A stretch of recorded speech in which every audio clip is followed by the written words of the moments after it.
Los Angeles.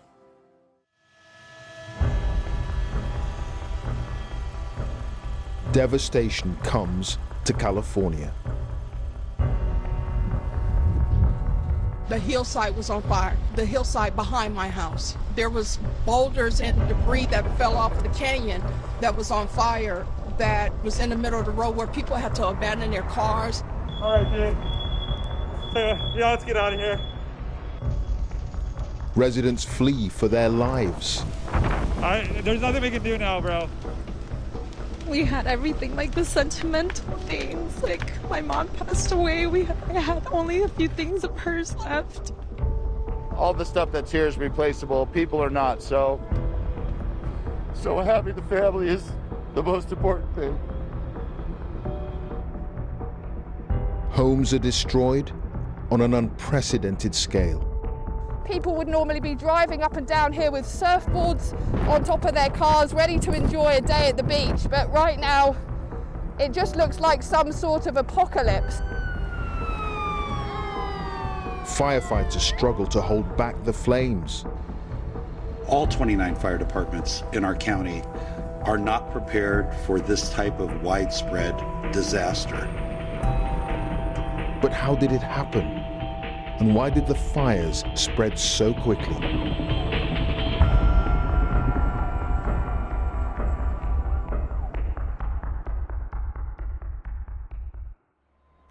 Los Angeles is America's biggest city on the West Coast, and people here are used to wildfires. They've destroyed homes and businesses time and time again, but no one could have predicted the scale of the tragedy about to unfold when news first broke of one fire in one community.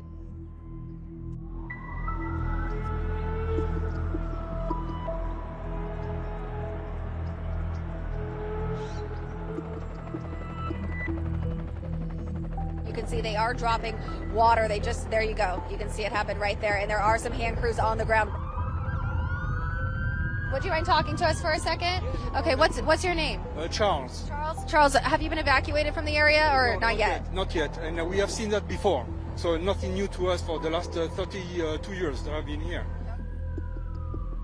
Within hours, things are getting serious. Residents can scarcely believe their eyes. Fires were this close to the cars. People left their cars on Palisades Drive. Yeah. Burning up the hillside, the palm trees, everything's going. What happened? There's a lot of fire right there. That's why the people coming. We leave the car. They said to get out of your car? Okay. It's just so sad. And I feel for everyone that's lost property on fires. I've never been this close to it. Driving down the canyon was really very shattering. Huge smoke plumes can be seen rising above the Pacific Palisades area of the city, and residents have been issued with an evacuation order. I got within 300 yards of my house, and some gentleman picked me up, took me the rest of the way. We saw some literally flaming debris landed in the road near where we were standing. So it seemed to me, let's get out of here. Whatever I lose, and there's nothing I can do about it. All the way down towards the ocean, just pockets of flame and fire and smoke, and they have it under control. We've been told that we should be safe. My husband and I and family will not be evacuating right now. We're going to ride it out. And it's really amazing to watch these incredible, heroic individuals take care of what Mother Nature puts in front of us. I want to let all of the viewers and listeners know that we are not out of danger. The National Weather Service has predicted that the winds are going to pick up and get worse. We're going to have the most significant wind event between 10 p.m. this evening and 5 a.m. tomorrow morning. So it's incumbent that everybody have a wildfire action plan for their home if they live in a brush-covered area. Please take this wind emergency very seriously. As you heard from the speakers before me, this is something that is going to get worse throughout the night. So we all have to look out for each other. The fire broke out around 10:30 in the morning in the Pacific Palisades neighborhood. It's an upscale area between Santa Monica and Malibu, home to many famous residents. Sitting here and waiting to find out whether we're going to be evacuated or not it's like the time can't go by any slower. Yes, baby, come here, Baba. So instead, we decided to pass the time by putting together bags of clothes for our friends who have lost everything. I have never seen flames from my house like this, ever. This is insanity. I hope everyone is staying safe tonight. Lots of love, lots of prayers. Okay, we found everyone. We're just packing up the car, getting ready to go to the hotel. It's so big, it's so red. My thoughts and prayers are with everyone tonight. I'm really please stop soon. Our community is beyond devastated.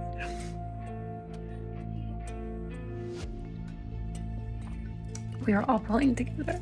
A lot of my friends have lost their home. I'm waiting to see if our home will be there. Right now, it's just a waiting game.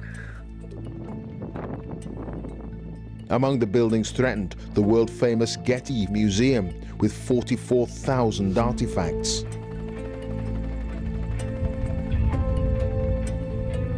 I have the waves crashing in front of me here on PCH, and I have the flames behind me here on the hill after coming off the Temescal Canyon, where embers were being blown around, as you saw. The high school caught fire, homes burning on either side, and that fire over the last few hours just, I mean, look at the gust right now. It's literally pushing, it's blowing south, so it is just throwing these flames over these hills and through these canyons.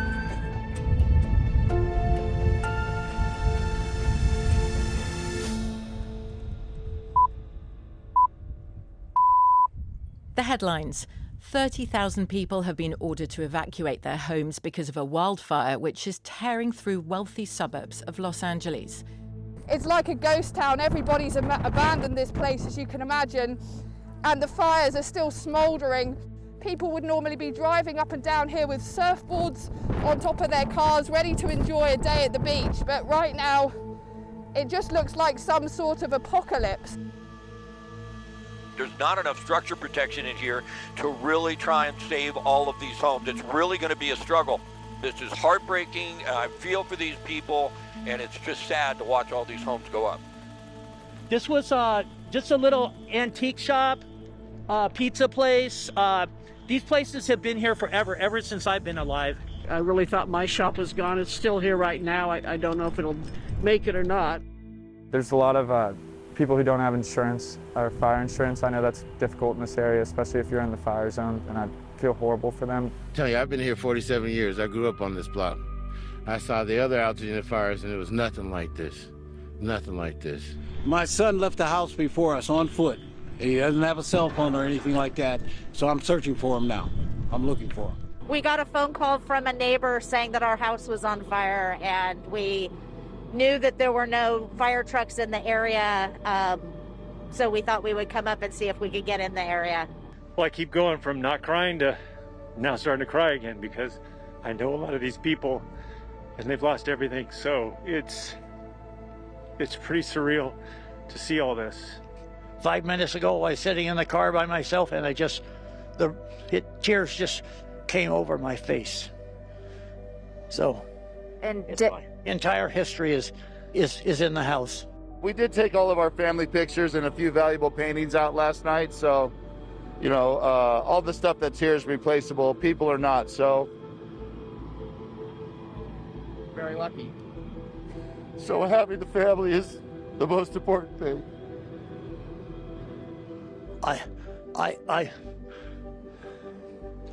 I'm going to break down again. That's what I feel.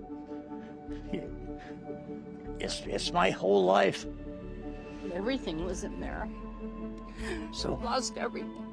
you shape up. You're supposed to be a support. Anyway, I'm okay. I'll be okay. I'm tough, and we'll start over. Even though I'm 91 years old, I'll start over again.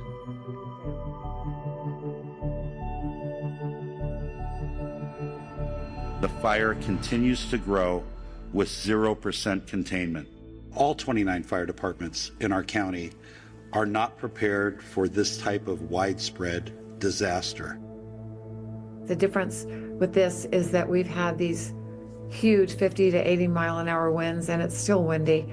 And so it didn't matter where the fire started yesterday, but the embers flew everywhere.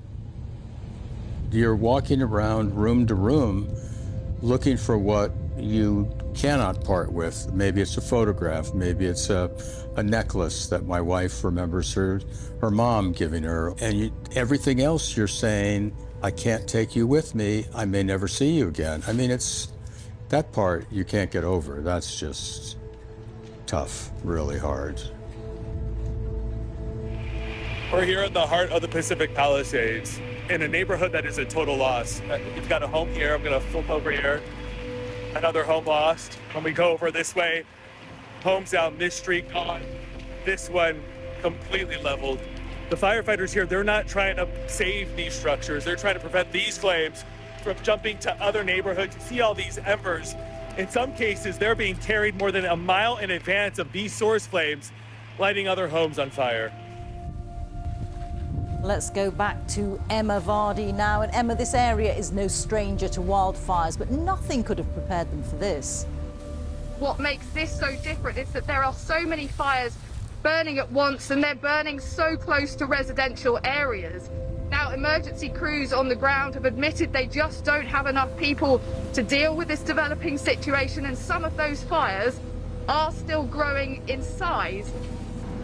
The hillsides are still burning behind us, and every time the winds blow, there's a gust of wind, we're just seeing flames up on the hillside there burst back into life.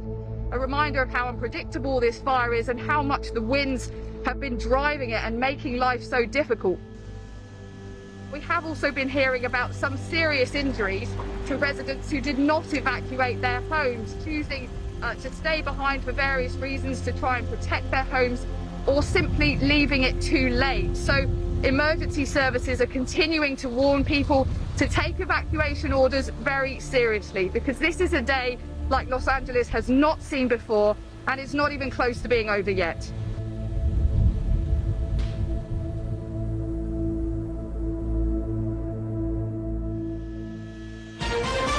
This is CBS News on the Hour. The Southern California wildfires are not only some of the most destructive in state history, they've turned deadly. At least 5 lives now reported lost. Overnight, destruction continued. 15,000 buildings had been burned, and 100,000 people had been forced from their homes. Firefighters were overwhelmed, and there were increasing reports of looting. So if I very quickly take my mask off, the air is absolutely thick with smoke. The fire crews here tell us they have a shortage of water, and in many instances they're having to stand and watch these properties burn. It is a losing battle. I never thought it would come through here. David was hoping his home might have survived, but the whole neighborhood has gone. And with it, his house too.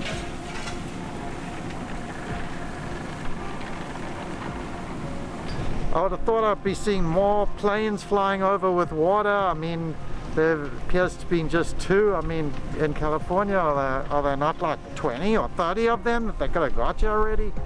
I would have thought the firemen would like take a stand on a certain area. Maybe they did, and I'm just not seeing it, but. Mayor, LA County is in a panic state. It began 2 days ago with the Palisades fire. My crew and I arrived shortly after it started. And for several hours, we watched as hundreds of homes in a neighborhood burned to the ground. We did not see a single fire engine. There was fear and there was a lot of confusion. You were out of the country at the time. My question to you is, what explains this lack of preparation and rapid response? Let me just say, first and foremost, my number one focus, and I think the focus of all of us here with one voice, is that we have to protect lives, we have to save lives, and we have to save homes. Rest assured that when rest assured, let me finish. Rest assured, when that is done, when we are safe, when lives have been saved and homes have been saved, we will absolutely do an evaluation to look at what worked, what didn't work, and to correct or to hold accountable any body, department, individual, etc. But my focus right now is on the lives and on the homes. Do you think your leadership was effective while responding to this disaster? I just said what I believe is the most important thing for us to do right now, and that is going to continue to be my focus. Thank you. From Pacific Palisades, the fire spread across more than 17,000 acres, making it one of the biggest natural disasters in the history of Los Angeles. 5 separate fires were now burning. The Palisades and Hearst fires were almost completely uncontained. We've just been evacuated. We've just been evacuated from this Good Samaritan's car. You got it, Dad. Moving out vulnerable residents was proving far from easy. There's a fire right outside our car. We got it. No, not that way, Dad. My father-in-law has Parkinson's. He can barely move. This was a heroic effort on his part. It's very wobbly. Here, let me try to get you home. Which way do I go? This way, Dad, to the sidewalk. Let me guess. I went outside. I saw smoke and fire near my father-in-law's house and realized we need to go. The problem is we didn't have a car.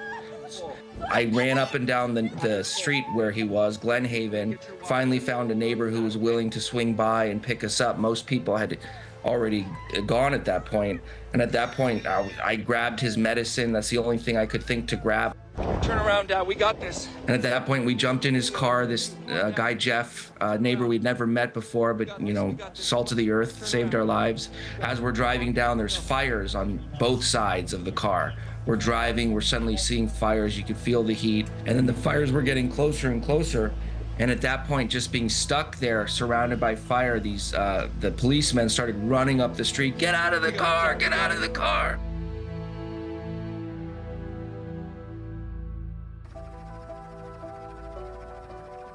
The authorities in Los Angeles have issued a powerful warning against looting and other criminal activity in areas abandoned by people fleeing wildfires. 10 people are known to have died, but officials expect this number to rise. On day 4 of the disaster, tens of thousands of acres have been destroyed. Residents are asking why help wasn't coming more quickly. It's just not enough crews, enough people. I think they're undermanned. I think that budgets have been cut. We actually came to say thank you to our house for being good to us. And we were good to it. So.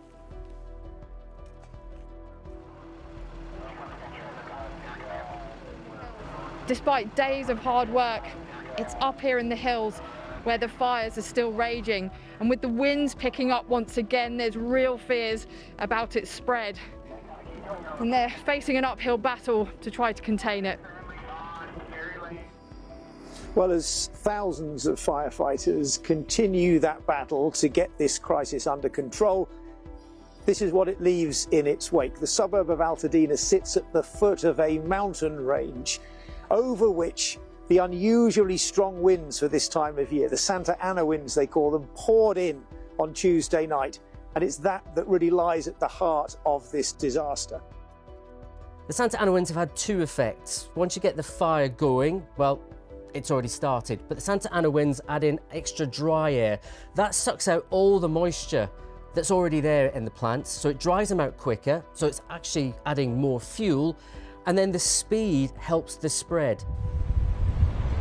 If you think you can have wind speeds, basically hurricane force wind speeds blowing With a fire in place, it will push that flame, that boundary of the fire, over huge areas in such a short space of time. And that is what we've seen in LA over the last few days. There's much debate about the emergency response. Were the authorities prepared for such a calamity? But there's also another question people are asking. Is the changing climate partly to blame for all the devastation? So what the climate scientists say is that the temperature is getting hotter. That's making things drier. You've got extended heat waves, which draw moisture out of the soil and out of the vegetation. So you've got more dry vegetation. So when a fire starts, there's more fuel to keep that fire going, and it's likely to burn longer and burn a larger area. The National Oceanographic and Atmospheric Administration did a paper looking at the relationship between temperature increase and wildfires. They found that climate change had caused an almost 200% increase, so almost doubled the area burnt by wildfires since the 1970s. People are saying now $150 billion, the most expensive fire in US history and presumably in world history. So as a climate journalist, you look at this and you say, this is one of those kind of key events in the history of the whole planet's understanding of the potential impacts of climate change.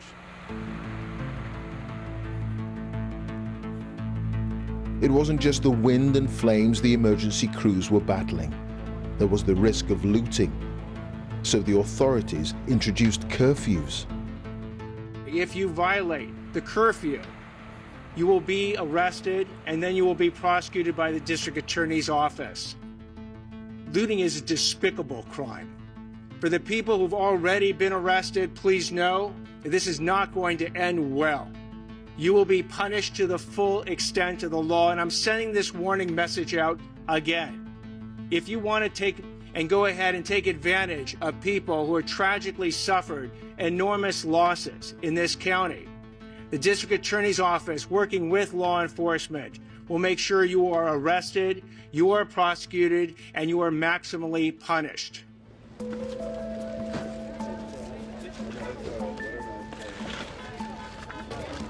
We're just letting everybody know where we're at. We're taking donations, any types. There's anything from kids supplies, pet supplies, food, anything you could think of that we could help you with. There was a lady here offering housing for people that have lost homes. We're just trying to help in any way possible in a hard time like this. I came here because I'm in need. I lost my house, my childhood home. It's just devastating. This is crazy. City I grew up in is gone. We wanted to see if we could get water because that's the mostly thing that we're worried about, the water. We need water. Prince Harry and his wife Meghan have been meeting some of the first responders and victims of the fires at a World Central Kitchen site where food is being distributed.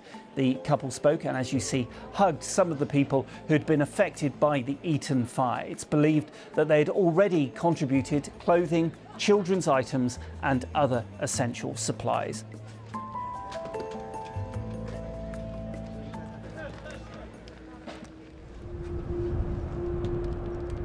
The governor of California has called for an independent investigation into whether water shortages hindered efforts to control the wildfires that have devastated parts of Los Angeles. Firefighters are still trying to contain the blazes. Beautiful job. By Saturday, 6 fires were burning. Poor air quality caused by billowing ash and smoke prompted the authorities to declare a local health emergency. The number of dead climbed to 11. Well, we're standing overlooking Mandeville Canyon. This is the scene of the latest intense battle to control these fires. You can see the helicopters going in with their payloads of water, thousands of gallons being dropped every run. And they've been doing this all through the night last night, then again all through the day today. There's another one coming over here. This appears to be one of the Firehawk helicopters, and they have multiple helicopters working on the area. You can see there a water drop on this particular home. I'm a little bit surprised to see that because the home was pretty much going up in flames already, so I'm surprised. But they are probably doing that to cool the fire down and to stop it from spreading a little bit further. Just wave after wave, throwing everything they've got at the fire in the hope, of course, of trying to stop it reaching those houses down there, the houses here on the ridge, and further into the city of Los Angeles. Determining the cause of these fires is critical, and to that end, Mayor Bass, Chief Crowley, and I are announcing, in conjunction with our partner agencies, the creation of the Los Angeles Regional Wildfire Investigative Task Force. This task force is made up of local, state, and federal partners designed to investigate the cause of these fires and to see if there's any connection between them. It is still an extremely active and fluid investigation. Not only do I have assigned detectives working on the multiple fires, but we are working in collaboration with LA County Fire, LA City Fire, the Los Angeles Police Department, the FBI, and the ATF. At least 16 people have died since Tuesday and about a dozen others are missing. 4 large fires are still burning, and officials say that the threat will remain high until Wednesday because of strong winds. To all LA County residents, please be assured that we will continue to battle these wildfires from the air and on the ground until they are fully contained. We stand alongside all of you as we begin repopulation of evacuated areas, establishment of disaster recovery centers, and the rebuilding of your homes, your communities, and your lives. Watching the fires develop, sitting kind of awestruck, seeing this kind of vision of apocalypse in one of the greatest cities on earth burning. It was a cataclysmic fire. California will be probably asking itself big questions. You can't stop or prevent wildfires as such, especially in the climate that California has. It will have to look into various ways to manage the potential and the ways they tackle the fires in the future, especially as it's becoming a growing threat on every month of the year and over wider areas. The imagery of LA has become black and white. You know, it's ash and charred, burnt material. This sort of ghostly landscape that's emerged from a place we're all familiar with because we've all seen the movies. We know what LA looks like. We know the palm trees and the green grass. And now you see this sort of really degraded, frankly terrifying kind of shattered landscape. The people here will never forget these fires that ushered in the new year. And the scale of the tragedy, it's really difficult to overstate. Yes, much of the physical damage to homes and businesses, that can be put right, but the lives of some have been changed forever, with many people wondering, because the fire season is getting longer and longer, how are they going to cope next time?